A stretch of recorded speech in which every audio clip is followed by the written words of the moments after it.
Welcome back, everyone. To welcome back, everyone. I hope you're having a lovely week, lovely day, or I hope that everything with you is with you. This is Platt's Poetry, or more accurately, Platt's Portrait, a poetry series showcasing 15 of my favorite poems from my 5 upcoming poetry books.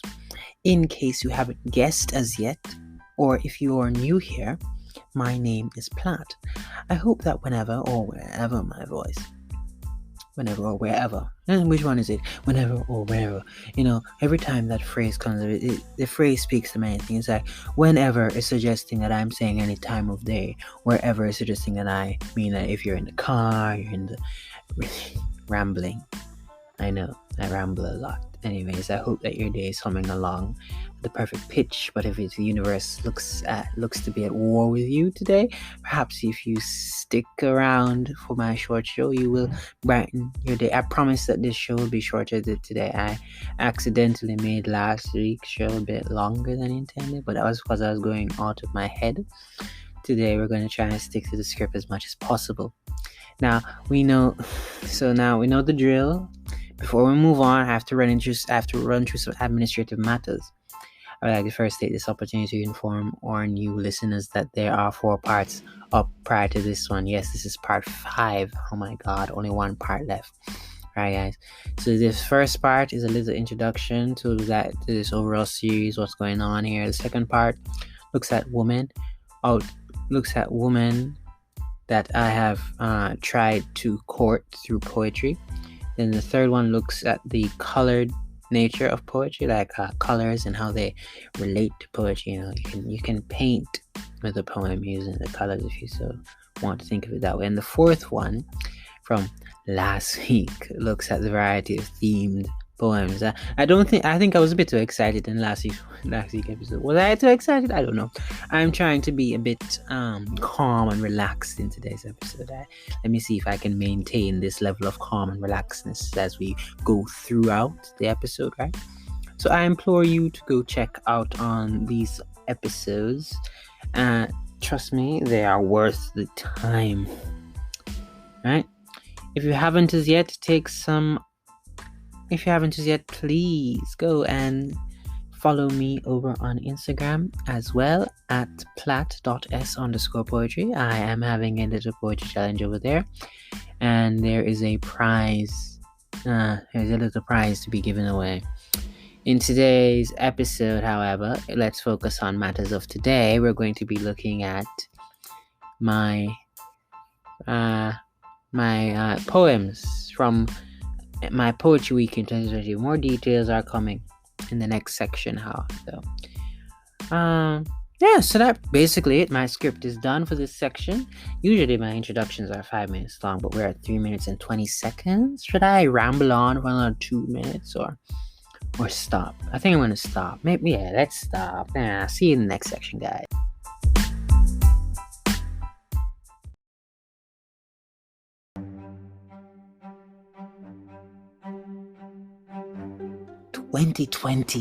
...2020 was by far a most 2020. How does one describe a year that was so unique that it... oh gosh. Let's just say 2020 was unique. Yeah, let's use unique. 2020 was special. Those words that they always used in school to describe children that give trouble, that's a special child right there. 2020 was the 21st century's special child. It was a very trying year. Some may say it's been the worst year in a very long time. I mean, there was all sorts of things happened in 2020, but there were also good things in 2020. All good things, bad things, mostly. But it was a year to remember. 2020 weakened many of us, and as we approach the end of 2020, I was approaching the anniversary of a very traumatic moment in my life, and I didn't want to be any more down in in the dumpster, down in the dumps, down in the proverbial unhappiness, So I decided to have this poetry week thing. I'm going to be doing this poetry week again this year, of course. But this year I did the poetry week in the under the theme of, there wasn't any specific theme or anything. It was just a week of poems, and I called it Poetic Dancehall because it's fun anyway. So the book itself is entitled Off of a Poem Within It, right? So the poem is written using rhymes and rhythms as if a song, and I just decided to play on the beat of the poem and call it Poetic Dancehall. So that's why the book is named Poetic Dancehall, because it's named after a book that has a lot of rhythms and rhymes in it. So the book has eighth. Wow. Let's try it again. The book has eight. The number after 7. 8 poems, because I counted Sunday twice. Yes, I accidentally counted Sunday twice. Let me explain. Okay. So I posted a poem on a Sunday, but I thought it would be 7 days till next Sunday. But really, if you include the Sunday that you're starting from, it's actually 8 days. So really, a week starts the day after. That's what I learned basically. When you're describing a week, I learned that you have to be careful of the English. So if you say a week from Sunday or a week after Sunday, like, you have to be careful. So a week from Sunday would actually be next Sunday. A week after Sunday would probably be like 7 days, including Sunday. I don't know how it works, but I know that there's a way to phrase it that you include the Sunday that you're on, which makes, so if you're using math, it's 7 days from today is going to be a week. So 7 days from that day would be you're starting your counting the next day. So you shouldn't really count the day that you start on. Yeah, anyways, just a matter of fun math there. Yeah, as I said, the poems have no specific themes, but they're all beautiful poems. Beautiful poems to me. And I hope that you enjoyed them as much as I enjoyed writing them. I'm going to be reading 3 poems for you today, and I hope you will like them. I won't be rambling much because the poems are very straightforward, right? Let's go.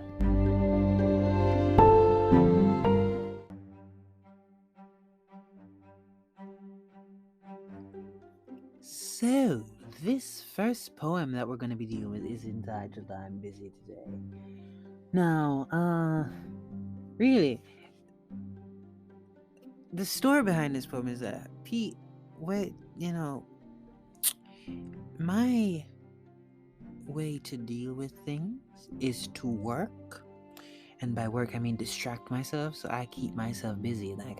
There's not one moment that I'm ever completely free. I don't remember the last time I was ever completely free. There is always something for me to do, because I do not want my brain to have any time to itself, because I know that once I allow my brain to itself, it's going to start to think. And anytime it thinks, it starts to overthink, and overthinking leads to too much thinking, right? But sometimes I don't have anything to do and I'm not actually busy, right? But I still say I'm busy because I just don't want to be bothered, right? So really, my policy with my friends is that I'm always busy. Just tell me what you want and I will see if I can make time for you. Now, the basis of me being busy all the time is that my busy is made up. I'm not actually busy. I make my busy because I don't want to have anything. Right? I don't want to have any free time. So if somebody tells me that they need something from me, I just say, all right, pushing this aside, because I set my own deadlines. I'm really, if you understand what I mean. Anyway, so every time, for a couple months in 2020, when people ask me, how are you doing today? How can I help you? I say, I'm busy. I can't talk right now. Now, my I'm busy could have meant 5 different things, right? So I wrote a poem about those 5 different things that I'm busy actually meant. And here's how the poem goes. It would seem that the world... Okay, let me try again there, because it looks like I started wrong. Okay, let's go. 1, 2, 3, 4, go. It would seem the word busy has so many meanings these days. Here are some of my own uses of the word busy that I find myself using often throughout weekdays. 1. I'm busy today actually means I'm busy today. I have wasted all my time on Netflix watching Red and Anime Slay, or I've let the procrastination monster trick me into another game of staring at the ceiling and daydreaming, and all my assignments are now lined up due at 11:59, so yeah, I'm busy today. 2.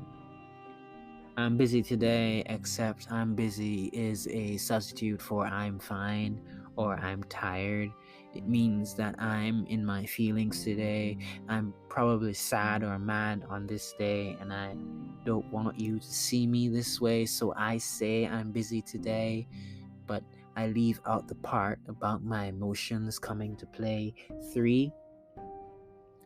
I am busy today means I am thinking about things I need not think about. Most likely I am overthinking. I overthink a lot. It's what I do, and so do some of you. It's probably a word, a phrase, a sentence I laid a word, a phrase, or a sentence I laid atop an unpolished page. Just know that my anxiety has taken the driver's seat today, and I'm trying my best to take control, but he went on vacation today. 4.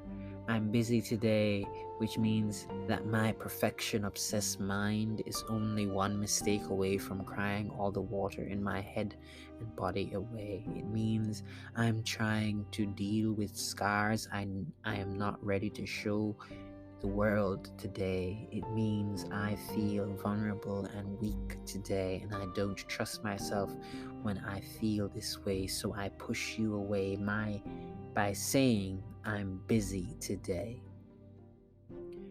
Trust me, it's better this way. 5. And last, this is the one everybody wants to hear you say. I'm busy today, but never too busy for you. I think it means that I love you to the point of putting my own problems away and focusing on yours. It means I'm putting you first on this and every day. It means with you I forego my selfish ways. 'Tis a phrase I hope to sneak into my wedding vows and whisper to my children each and every day. Anyways, I'm kinda busy today, so I cannot stay.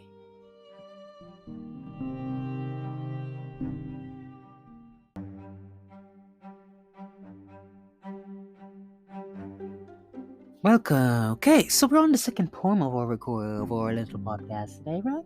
Second poem. Now, this poem is called "Why Did He Walk Away?" This poem is titled that. Read it. 2020 started off with very awful event that I do not like to think about much. Although I understand the importance of memories, I don't really fight on it much. But anyway, so this poem is about a man that sees a pretty woman. She's gorgeous. She is breathtaking. She has everything that he's ever wanted, but he doesn't pursue this woman. He's not. So the poem makes it seem that he doesn't talk to her, but actually he's friends with her, right? But he doesn't pursue her because he's he just doesn't. It's dangerous to pursue such beauty for many reasons, but you'll see that in the poem that though it sounds like he just saw this girl on the road, he doesn't actually just see her on the road. She's actually a friend of his, right?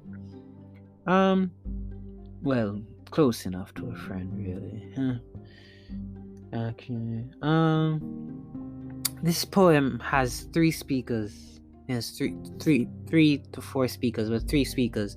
I do this thing where I write from my mind's perspective, my heart's perspective, and my spirit's perspective. The 3 things Like that's a tool I was perfecting this year. So I write. So this poem has the three perspectives in it. So the heart, the mind, and the spirit, they all approach things differently. So I'm gonna have to switch up my voice while I'm reading this to you, so for you to understand. But let's go, right? We saw a pretty woman today.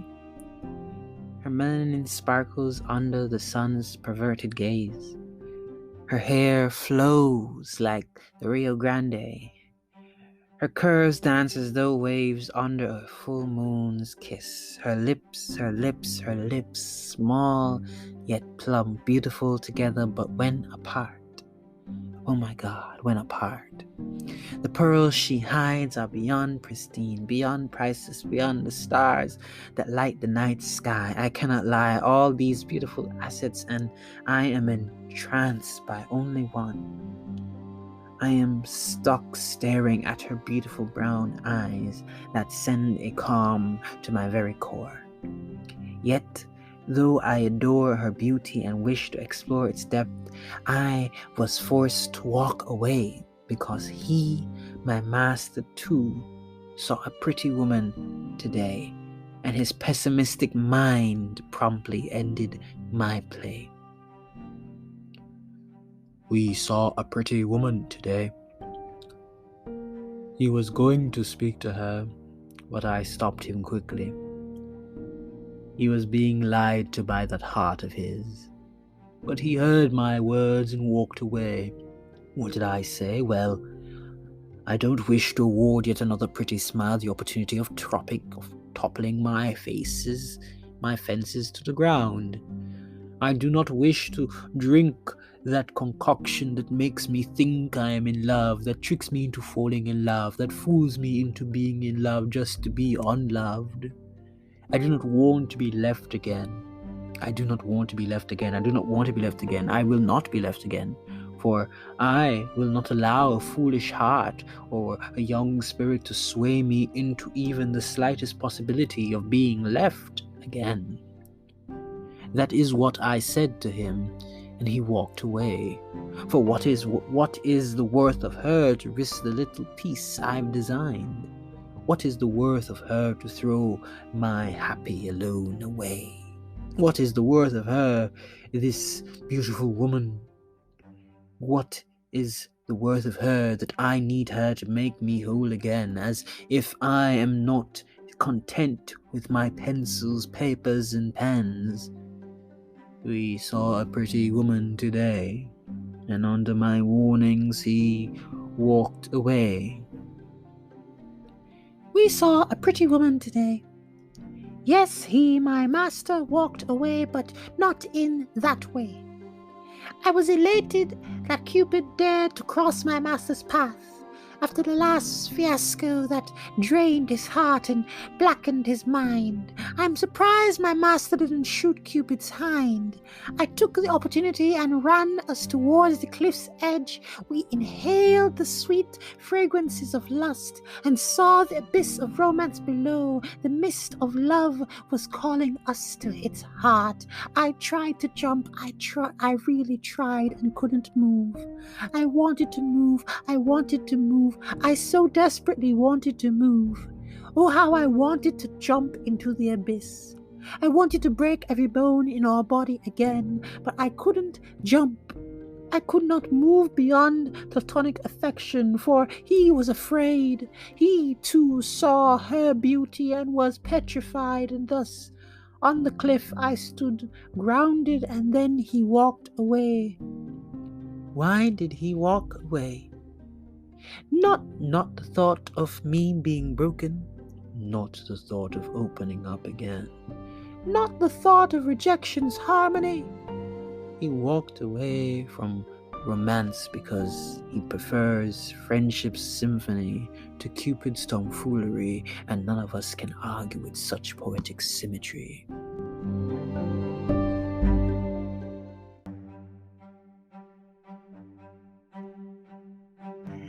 Okay, so that was a lovely poem, as I said. 3 speakers, 4 speakers, 3 speakers, really. 3 to 4, however you want to describe it.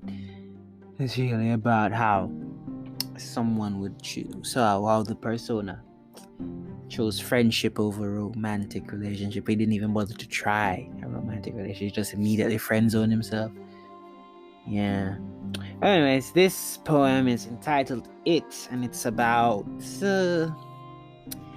Well, we'll discuss it after. Let's read the poem first, alright? In it comes, right down the hatch without even the slightest of thought. An act so involuntary, even the greatest of villains find it hard to resist its repeating notes along their throats, and even I must admit it has soaked many of the pages I've laid to rest, but I digress. It fills the stations across our lungs, then it is exchanged and sent to our core on a train we humans truly adore. At the core, the train moves through two tunnels in rapid succession. The passenger on board, a hater of regression, only sought progression to rest of or needy, hungry assets at the brink of aggression. For if ignored by it, if deprived of it, we risk depression. No, we risk death's oppression. Let me say that again, slowly. The passenger on board, a hater of regression, only sought progression to rest or needy, hungry assets as the brink of aggression. For if ignored by it, if deprived of it, we risk depression. No, we risk death's oppression. Finally, it arrives at our capillary stations. It rushes to our factories and works tirelessly to extract energy from glucose's chains.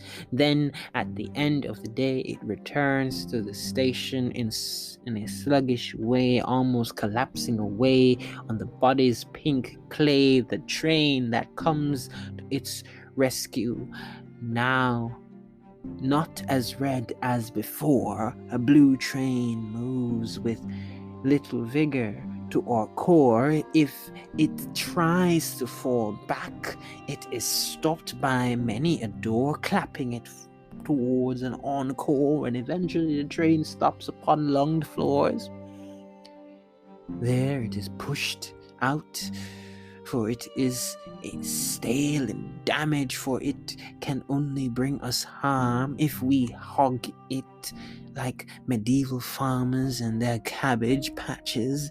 All the while it returns as a poet and his pen, and process starts all over again. So really the poem is about love, and I made the poem an analogy of the cardiac cycle and how the oxygen. So if you replace everything, all the its with oxygen, and then you replace all the oxygens with love, you will see what I mean there. But you can play around with that when you cop the book, right, guys? Let's move along.